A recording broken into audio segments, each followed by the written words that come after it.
Support for Project Panthers is brought to you by Manscaped, the best in men's below-the-waist grooming. Their products are precision-engineered tools for your family jewels. Manscaped Performance Package, the ultimate men's hygiene bundle. You can join over 6 million men worldwide who trust Manscaped with the exclusive offer for you. 20% off and free worldwide shipping with the code PROJECTPANTHERS at manscaped.com. Manscaped was nice enough to send me the Performance Package 4.0, which includes the Lawnmower 4.0, the Weed Whacker, Crop Preserver, Crop Reviver, and the Magic Mat, including free gifts of the Shed, which is a nice little travel bag, and Manscaped boxers. And honestly, this is a great product. This is a great bundle. If you've ever had questions about the Manscaped products and aren't sure if you want to dive into it, I highly, highly recommend it. It's one of those things that can be an afterthought as a man, taking care of yourself down there. But having something like this, it motivates you to keep yourself trim. It motivates you to keep yourself, at your best. And having something like this, the Lawnmower is such a great electric trimmer. All of the deodorants and the toners that they give you really make you feel like you're taking care of yourself. And honestly, as a man, self-care is important, right? You can't just be left to women. We got to take care of ourselves, man, right? It's important. It's a confidence thing. And this Performance Package 4.0 or any of the performance packages you decide, it will boost your confidence. I promise you. It's going to make you feel better about yourself. And feeling better about yourself is always a good thing, right? So make sure to you get 20% off offer code using Project Panthers at manscaped.com. That comes with free shipping. That's right. That's 20% off with free shipping at manscaped.com. If you use my offer code Project Panthers, that's PROJECTPANTHERS. Unlock your confidence and always use the right tools for the job with Manscaped.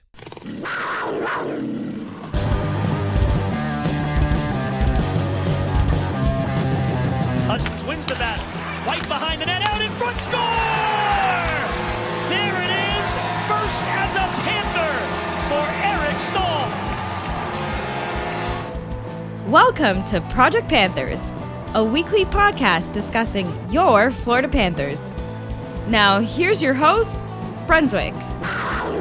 What a week, what a week. I am your host, Brunswick. The show is Project Panthers, and baby, what a week it has been in Panthers territory. If you're hearing the sound of my voice, that means you found me on YouTube, Spotify, Apple Podcasts, or any other major podcast platform out there on the World Wide Web by searching Project Panthers. Remember to follow us on all socials as well by searching Project Panthers. Keep that Twitter chatter coming. I love hearing from you guys. Lots of varied opinions out there. Whether you like me, whether you hate me, whether you love me, whether you loathe me, I love the interactions. Please keep them coming. Can't get enough. The Florida Panthers currently sit at a very, very disappointing record of 13-12-4. That's good enough for 5th in the Atlantic Division and currently sitting 3 points out of a playoff spot. I've seen the displeasures voiced on Twitter from all you listeners and Panthers fans, and honestly, I am right there with you. After our historic season last year, the Panthers winning the President's Trophy, finally getting out of the first round and for the first time in 26 years. All this talk about, learning playoff hockey, and this team may not even make it to the playoffs to begin with. I'm going to change the format a bit for this episode. I'm not going to be going game by game because I really just don't see the point. This team is so insanely inconsistent right now that there aren't even things to build off from a game-to-game basis. They also haven't been able to string 3 wins together all season. You get convincing 5-1 victories against Detroit, Seattle, and Vancouver last week and earlier this week, and then they lay eggs on the weekend against Tampa and that same Seattle team at home. Bobrovsky kind of seems done. The roster does not have any depth, a strength that was, a focal point for the team's success last season. And things kind of seem pretty doom and gloom considering Maurice hasn't had the impact that some of us expected and hoped.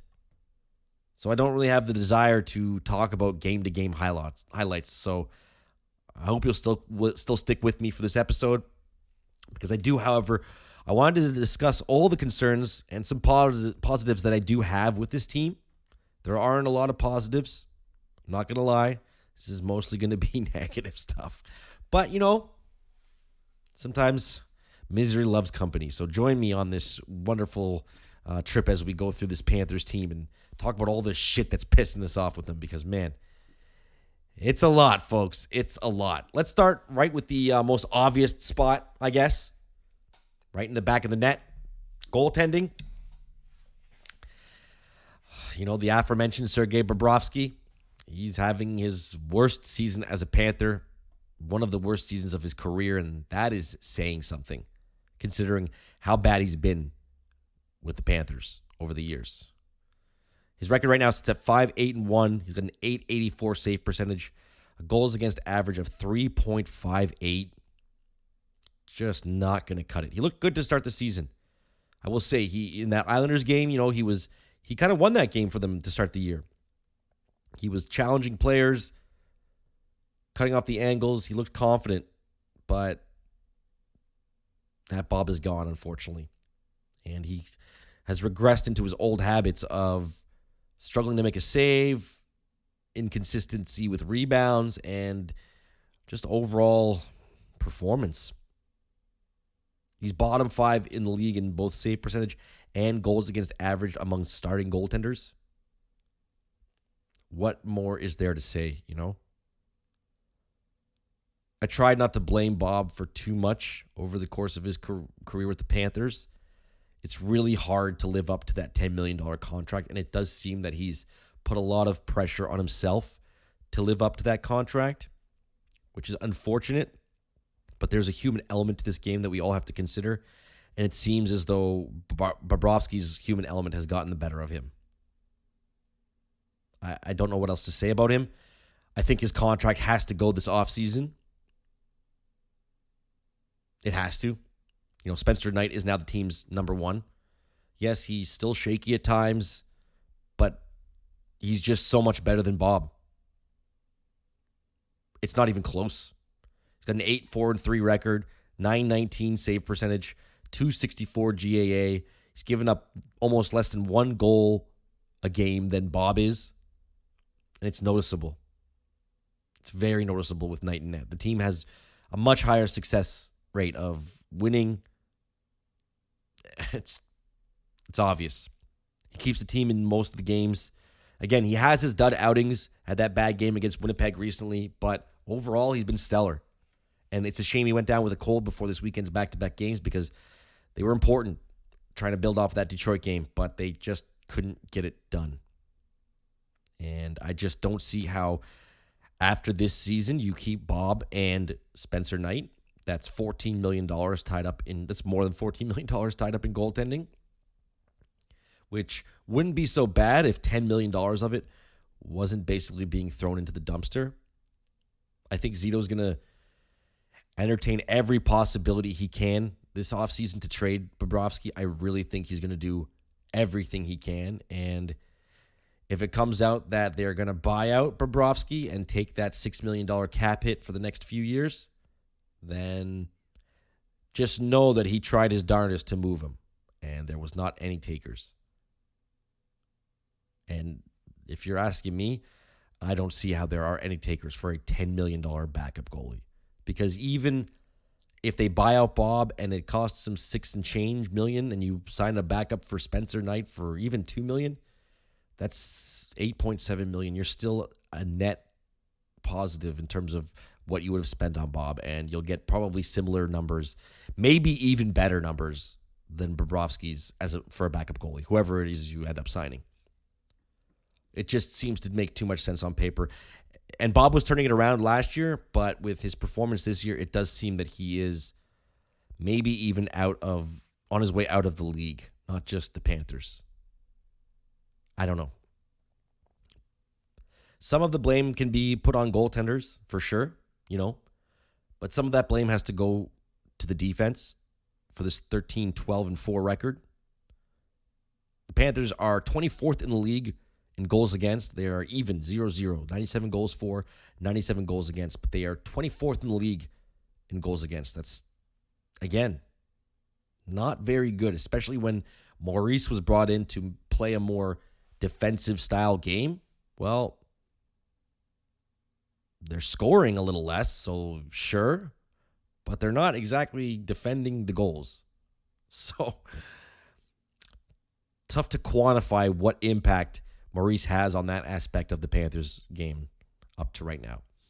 But in terms of that defense, Aaron Ekblad, I got to start with number one man, and right now he seems like a shadow of his former self. Ekblad was never an amazing defender.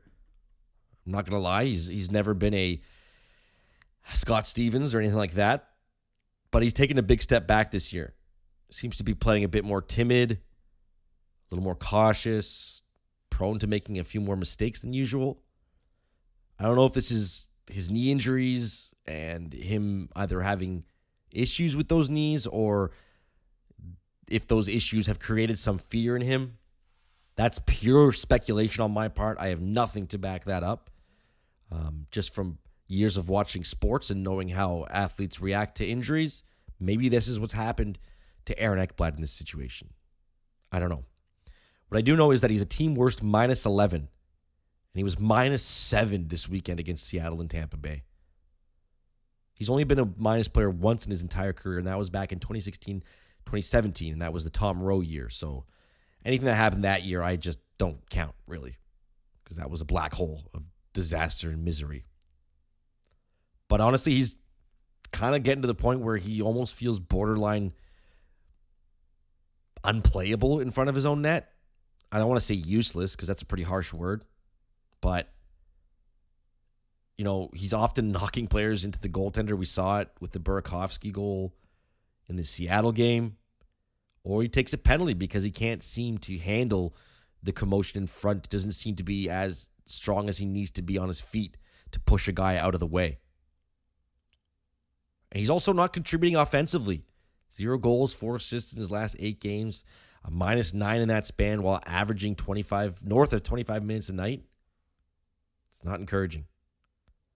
The Panthers are 5-7-3 with him in the lineup since he's returned from his injury. Also, not an encouraging number. That's 5 wins, 10 losses. Yikes. Brandon Montour, he's been a much more impressive throughout the whole season, but, he's got better offensive numbers and is more consistent defensively all season long than I would say Ekblad has been. I don't know if I can just throw him out there and say give him top line minutes all the time, but, I think he's been a great surprise for the Panthers, and if Montour has not been playing to the level he has all season, I really dread to think about where the Panthers would be at. Gustav Forsling also, he's played well all season despite some mistakes in his own zone. He's a bit prone to that, but he's a pretty steady presence back there, all things considered, and I think he's really secured his role as the team's number 3 guy. 18 points in 29 games this season. He's easily on his way to a new career high at this pace. Easily. And Mark Stahl has been, well, he's not been great. He's been okay. I've been a bit harsh on the Stahl brothers on Twitter. Sometimes I feel like that's justified. Sometimes maybe not. I, like many others, will sometimes look for an easy punching bag, and the Stahl brothers are that. But I don't think Mark Stahl is necessarily this team's problem, or Eric Stahl. I mean, they're not. The problem is way bigger than those guys. He's goalless to start his career with the Panthers. I see Mark Stahl getting beaten pretty badly in foot races and on fast breaks into the other zone, into their Panthers zone. Sorry, it seems to be anyone with decent to above average foot speed on the ice can get around Mark Stahl with ease. We got a couple of guys like him in our beer league that not a lot of defenders I can get around in our beer league, but when there's a guy like that, I'm chomping at the bits. So I know that teams on the opposition are also chomping at the bits when Mark Stahl's on the ice. I still think he's solid enough in his own zone, though, especially in front of the net. He's a big guy, and he's tough to play against, especially in areas like that where you're jostling for space. And he uses that size well. I think he could honestly teach Aaron Ekblad a few things, because Ekblad's not a small guy either, but he doesn't really play like a big dude. And I don't think that Mark Stahl has been the utter disaster that everyone makes him out to be. I just think he's a bit in over his head playing 18 minutes a night like he is right now. I think he would have been a solid bottom pairing guy playing 12 to 14 minutes a night against the team's less competitive, less competent offensive players. But, with the way the roster construction is right now, it results in him playing in situations where he's in over his head more often than not. And that sucks because I do still think he's a serviceable NHLer, but in a certain role. And he's an easy scapegoat because he's slow. And anyone watching the game, even for brief periods of time, can tell, oh, wow, this guy stinks. But in reality, defensively, other than the 2-on-1s and the fast breaks where his foot speed just doesn't give him what he needs to get the job done, I don't think that he's been. I personally, this may sound crazy, but I personally don't know how you can say that he's been a lot worse than Aaron Ekblad in his own zone. I don't think you can honestly say that. I do think Aaron Ekblad has been just that disappointing defensively this season. Radko Gudas and Josh Mahura, they've been steady. Mahura, he's been a great addition from the waiver wire. If they didn't have him, probably Lucas Carlson would be getting more ice time. Maybe, no, let's not be ridiculous. Matt Kiersted would be getting a lot more ice time. Again, who's looked decent in his time, but I don't know if he could match the minutes that Mahura has been giving us. So that's a nice little pickup for Zito on the waiver wire. Pleasant surprise. You can't rely on him for too much more than about 14 minutes a game. I think he and Stahl would honestly be a ideal bottom pairing for most nights on this team. They complement each other well, and they're both capable of playing those minutes successfully. But with the roster, they're not doing that. Overall, the defense is doing a pretty decent enough job considering the personnel. Again, 24th in the league in goals against, not great, but considering the way the goaltending and Bob specifically has been performing, I don't know how much of that is on them squarely. Zito, he hasn't exactly padded this group with a lot of any real support. There's no depth.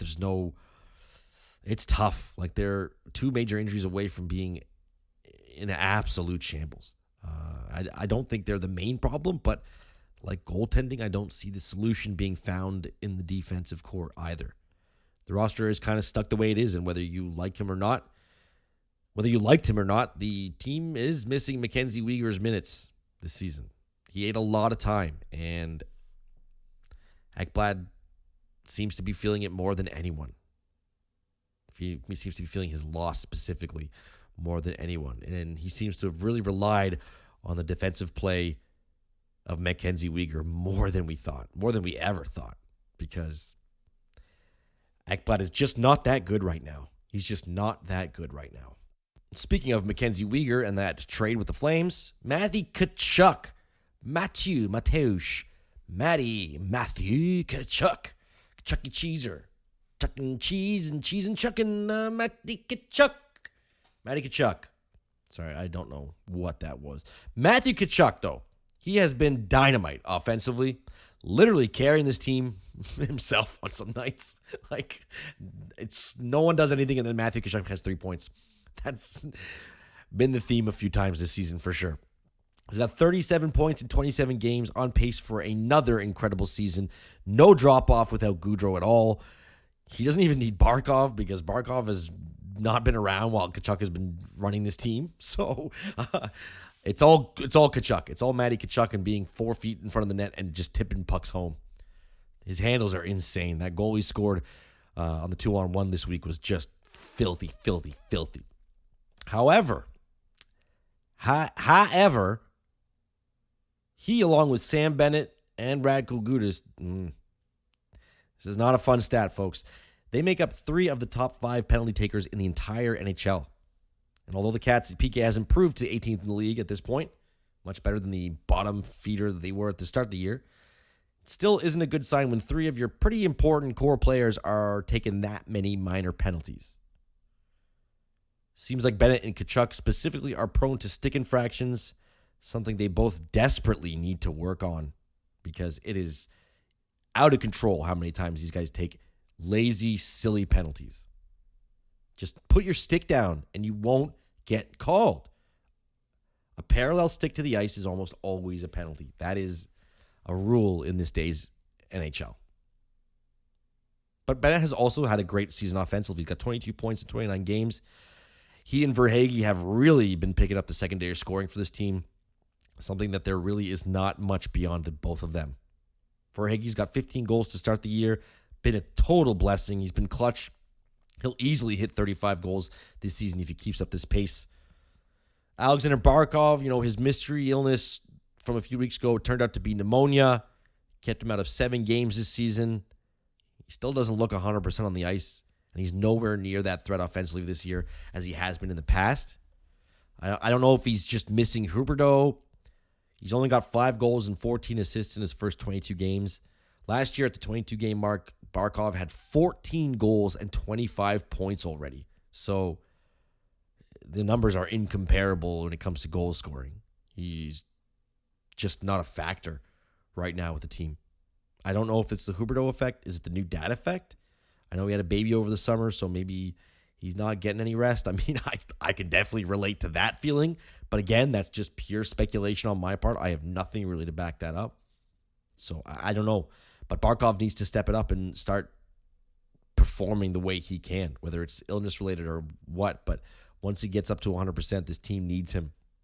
They can't lose their first one for number one center.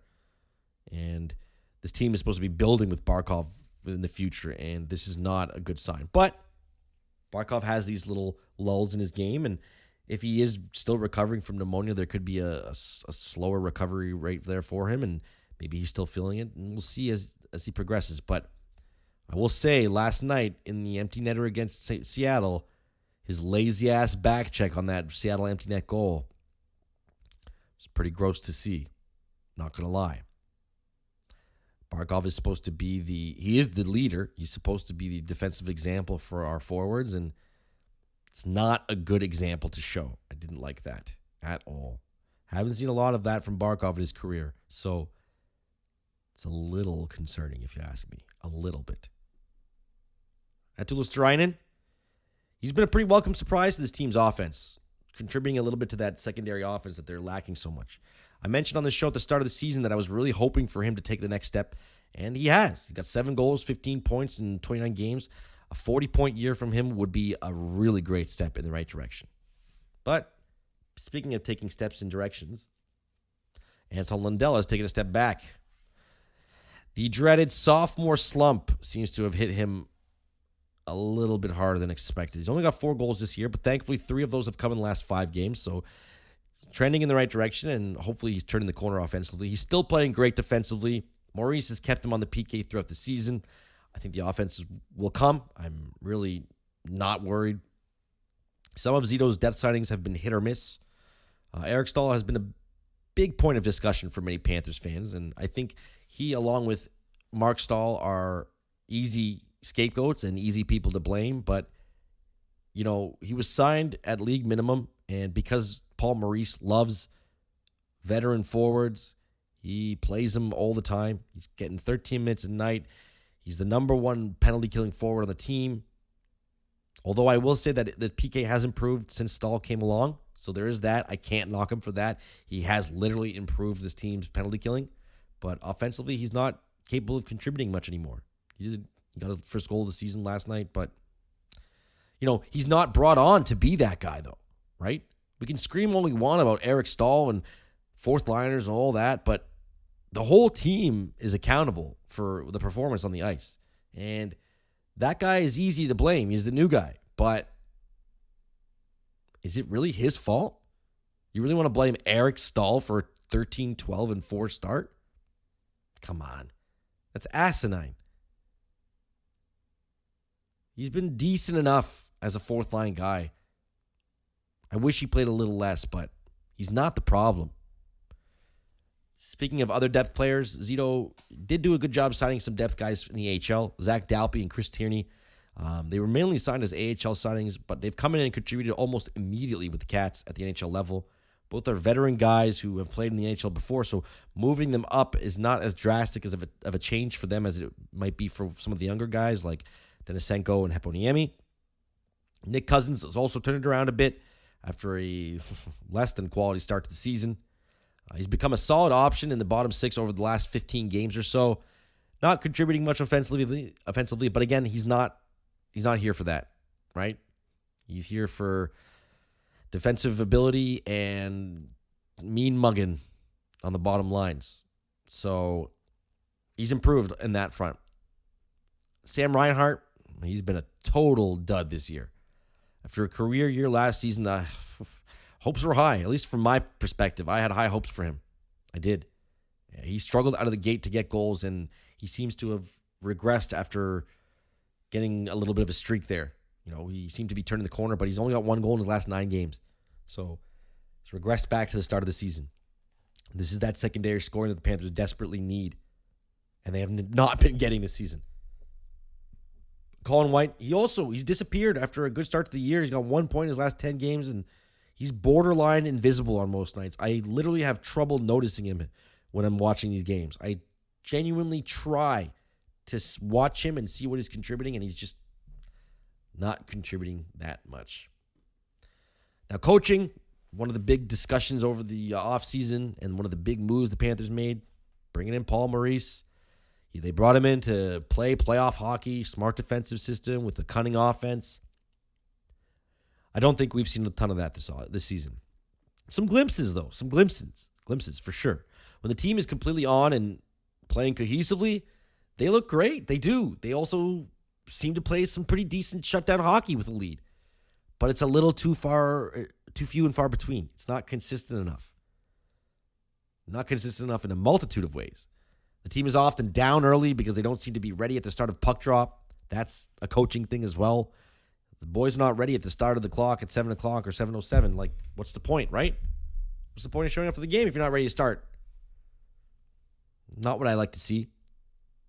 But, they are a different team. They do look different. Whether or not that's a good thing or a bad thing, maybe it's still a little early. The record does not indicate that it's a good thing, but sometimes there's growing pains with changes like this, right? Maurice's desire to constantly play veterans, it does get frustrating at times. I did talk about it with the Eric Stahl thing, but, Ryan Lomberg this season, his ice time has regressed to below 10 minutes a game. And Lomby, he was the heart and soul of this team last year and could sometimes turn the tide of the night with one big hit or one big play or just getting under their other team's skin. It's very hard to stay engaged in the game where you're barely playing. And that's something I really dislike about Maurice. He's got that old school mentality about sitting some guys on the bench for 6-7 minutes a game. And although Maurice, I have to give him credit. He has addressed this in the media, and he's discussed trying to give Ryan Lomberg more ice time with the media.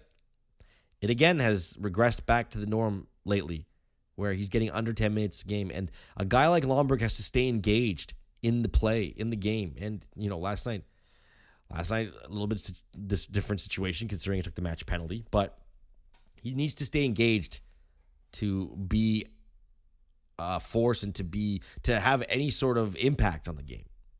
He needs to play. So I kind of wish on that front, Maurice was giving guys like Lomberg a little more ice time. The power play has gotten a lot worse this season, somehow. We had a top 5 power play last year, and despite the struggles in the postseason, the regular season numbers were incredible. And this year, they're 26th in the league, and it'll probably float around there for the rest of the season because I don't see it improving in any ways, really. They're not bottom 3 anymore, but they're still not great. Maurice's teams have never been really good on the power play, and that continues here. It's a shame, too, because this team, they'll need to execute on special teams if they ever make the playoffs. We saw that last year. You need to execute on special teams. The other thing I really have an issue with is the total lack of discipline from them. Maurice has also addressed this in the media, but, they take way too many penalties. They're the second most penalized team in the league. I brought up the Gudis, Bennett, and Kachuk stat from earlier in this podcast.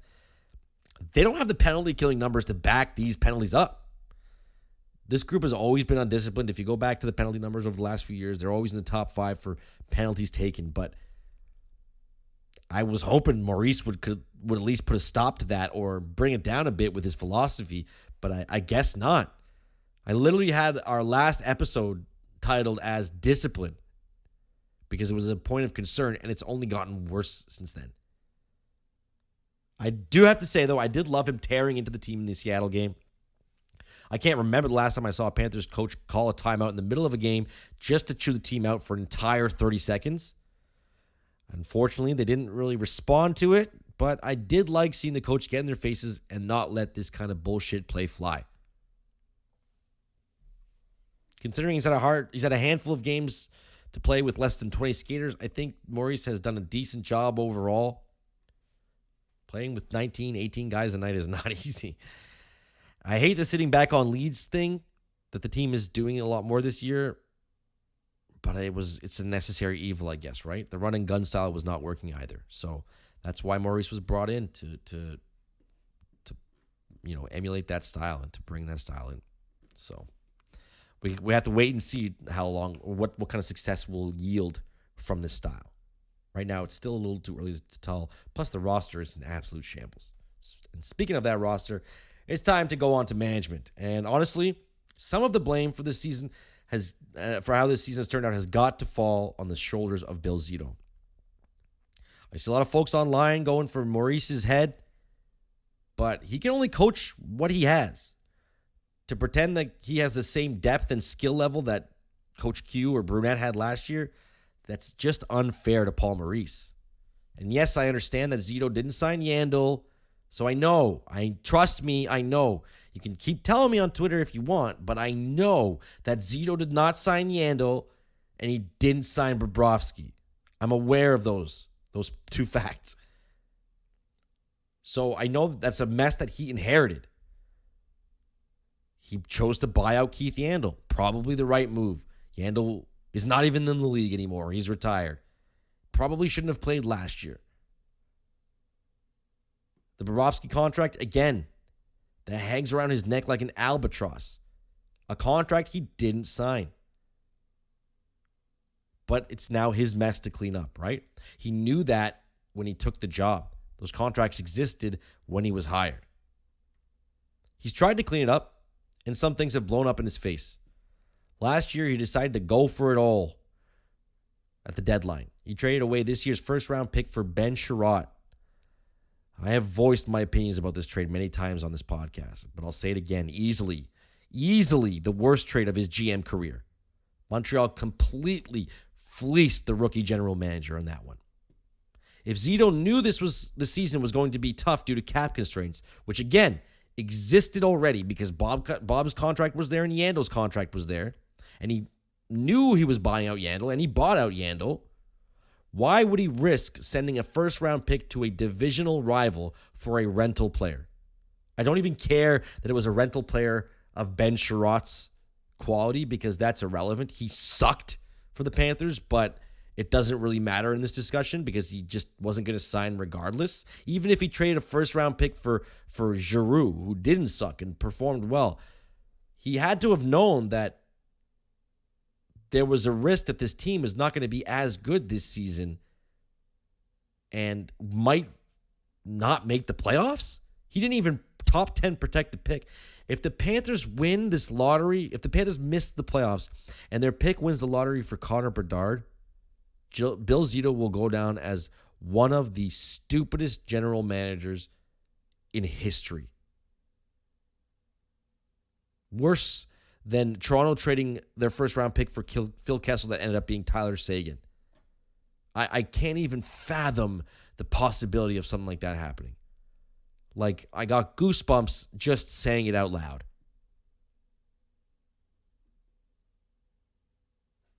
He deserves some blame for that, for sure. Terrible, terrible asset management. And his miracle diamond in the rough signings have not really worked out this year. He looks a lot more pedestrian, a lot more run-of-the-mill as a result. Mahura has been a nice addition, but that's about it. Colin White, he looks done. Rudolph Balcers is already on another team playing for Tampa after being waived. The Stahl brothers are whatever. Again, he looks like a lot more like a regular old GM this season. I do hope that Duclair coming back gives his team a secondary boost and makes them look a little bit better, but regardless, you need to look at the bigger picture. Zito's hands are definitely tied in some ways. but I think missing the playoffs this year could really, really hurt this group. The Panthers need sustained success as a franchise and as a core to continue to grow both on and off the ice. You need that sustained success in Florida, in South Florida specifically. Another year of missed playoffs just makes last year feel like an apparition. And a lot more like some ghost than, the new norm that we all were expecting, I think. I don't know how this group can turn it around this year. Zito doesn't really have a lot to work with come deadline time, and with Ekblad playing the way he is, I don't know if this group has the actual talent level to get it done. I know the Corsi stats and the Fenwicks and the advanced stats, they're all really nice. The Panthers lead the league in expected goals for, but what does that even mean if they're not finishing their chances? They won't suddenly start scoring 10 goals a game to make up for it, and even if they do, you only get 2 points in the standings regardless of how many goals you win by. And with each game, the amount of games left in the season and the schedule goes down. We're 30 games into this one, and most teams are kind of where they're at for the rest of the season. They're already there. And the Panthers, right now, they aren't a playoff team. They sit below 500 when you factor in OT and shootout losses.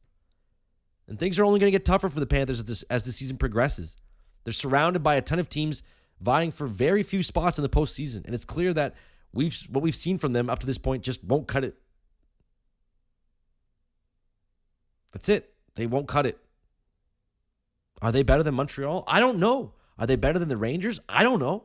Are they better than the Red Wings? Well, they played like they were, but the next 2 games they laid eggs. So I don't really know. And neither do you. And neither do they, apparently. And that's concerning, to say the least.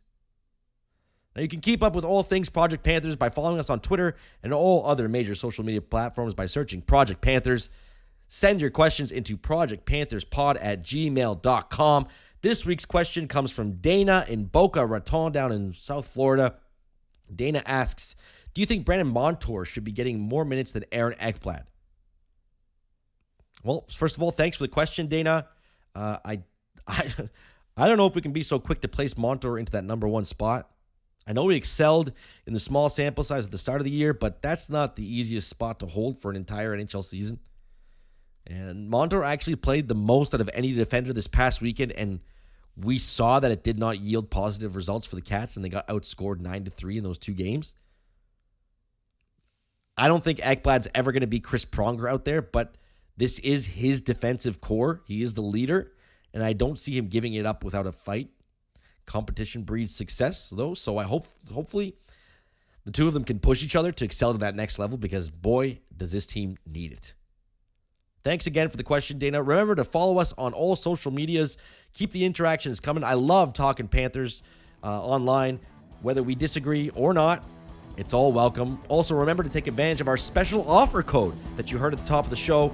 It's the holiday season, so make sure to purchase a gift for your loved ones through manscaped.com. Use our offer code Project Panthers. That's all one word, PROJECTPANTHERS at manscaped.com. That'll give you 20% off your order and free shipping.